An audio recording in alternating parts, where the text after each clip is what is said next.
Welcome to ING's Think Aloud, where we try to make sense of the world in the most unbanky way we can. In today's episode, Hong Kong will now be treated the same as mainland China. No special privileges, no special economic treatment, and no export of sensitive technologies. So to be clear, from the end of this year, telecoms operators must not buy any 5G equipment from Huawei. And once the telecom security bill is passed, it will be illegal for them to do so. We want to be your friend. We want to be your partner. But if you want to make China a hostile country, you have to bear the consequences. President Trump has officially rescinded Hong Kong's special trade and economic status, while UK Culture Secretary Oliver Dowden has banned Chinese telecoms company Huawei from the country's 5G network. And while China's ambassador to the UK, Liu Xiaoming, says treating China as an enemy is a mistake, its adversaries are piling up. China's relations with Canada, Australia, and many of its Asian neighbours are also strained by disputes over trade, technology, and its pursuit of resources in parts of the South China Sea. Meanwhile, China's economy is still struggling to recover from the effects of Covid-19, and now some of the worst flooding in decades. I'm Rebecca Byrne, and today I'm joined by Iris Pang, ING's Chief Economist for Greater China, to discuss what all of this means for the nation's economy.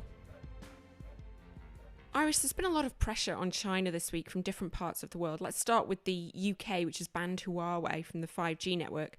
This is part of a broader technology war with China, isn't it? How damaging is this to China's economy? This is indeed part of the technology war that China is facing. So China is facing technology war from US, UK, and India, and also other economies. The UK's ban on Huawei may trigger more bans on the company from other European countries. And this is damaging on not only Huawei, but also China, because China has invested to become an advanced technology service and product exporter. The ban means there will be more hurdles ahead for China if China can't solve the concern of information security on its services and products. This week, President Trump officially revoked Hong Kong's special status, which China has described as gross interference in its affairs. And the UK, of course, has offered citizenship to some residents after the new security law was passed. How is China likely to respond to all of this? I don't think that China is going to respond like what the media said, that China will stop Hong Kong residents to cross the border. I don't think that way. Actually, emigration in Hong Kong has a long history, and there have been emigration from time to time. So this time, I think that Hong Kong residents will, some of them will choose to emigrate to other countries, including UK.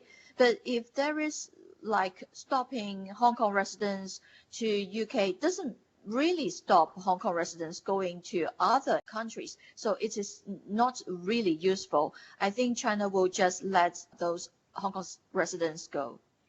Iris, President Trump recently tweeted that the relationship between the US and China has been severely damaged by the coronavirus, and that a phase 2 deal is not a priority for him. Are you concerned about this? We have not expected a phase 2 deal anyway. It is a topic that we may revisit after the US presidential election, but not now. But the relationship between China and US has deteriorated a lot since US has entered the stage of election campaign. There are then a lot of political issues being raised on China, for example, the Hong Kong Autonomy Act, Taiwan, and the technology war that we mentioned. We believe that there will be economic loss when these political tensions increase. The concern is retaliation from China. We have seen that when US sanctions some government officials in China, China retaliated by sanctioning some US officials. The risk is that we never know what's the next step from US, but we know that China will retaliate. Well, we've talked about relations with the US and with the UK, but of course, tensions with Australia have also been rising. China has put tariffs on Australian barley, after Australia accused China of mishandling the coronavirus. Is this the start of a trade war 2.0? China's actions shows to the world that damaging the relationship with China politically could yield economic loss. I would not see this as another trade war between China and economies other than US.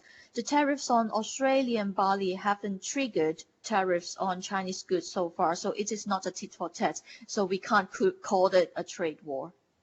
Okay, but China is also embroiled in other disputes, for example, with its Asian neighbours over the South China Sea.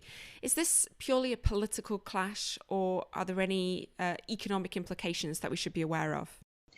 There are not so much economic implications for the economies around the South China Sea, but Taiwan will need help from the US on military support, which would trigger mainland China government's nerves.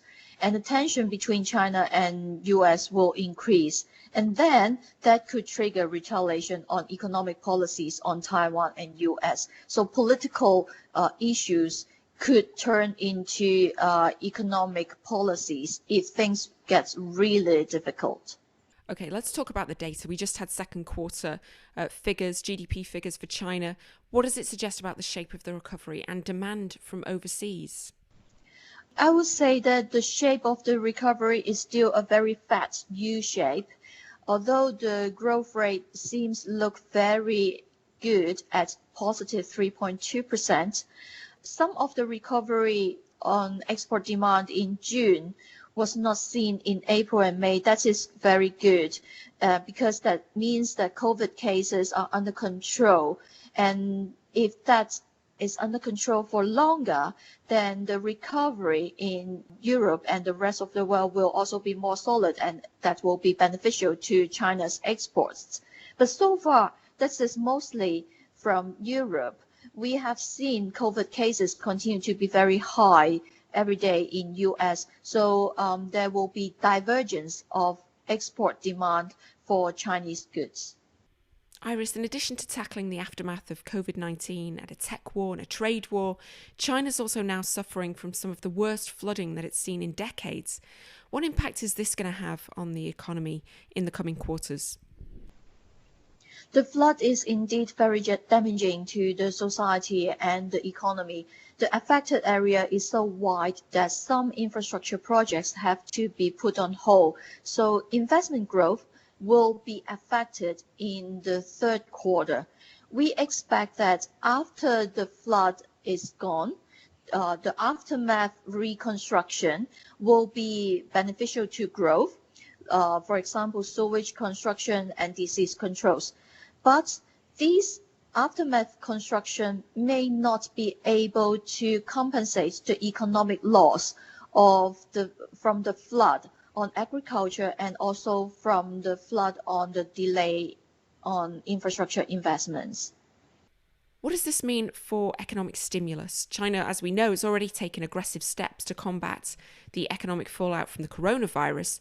Is that enough? Is there more on the way? The stimulus has slow progress until the beginning of June. The main reason is that the two sessions annual government meeting was deferred to May from March, but the progress of implementing stimulus projects have progressed faster after the two sessions. As in June, we see more infrastructure investments than in May, a lot more. Actually, the speed is encouraging, and I believe that that could last into the second half of 2020 and even 2021. Iris, given all of the challenges that China is facing, what's your outlook for the economy in the second half of the year and beyond? With better export environment, faster implementation of stimulus projects, and more relaxation of social distancing measures domestically, China's economic growth should return to positive in the second half of the year. The main challenge of the Chinese economy is more long-term, which is the technology war. If China cannot tackle this hurdle, it will affect the long-term growth of the economy. Okay, Iris Pang, ING's Chief Economist for Greater China. Thanks very much. Thank you. This podcast has been prepared by ING, solely for information purposes, irrespective of a particular user's means, financial situation, or investment objective. The information does not constitute investment recommendation, and nor is it investment, legal, or tax advice, or an offer or solicitation to purchase or sell any financial instrument. Read more at think.ing.com/content-disclaimer.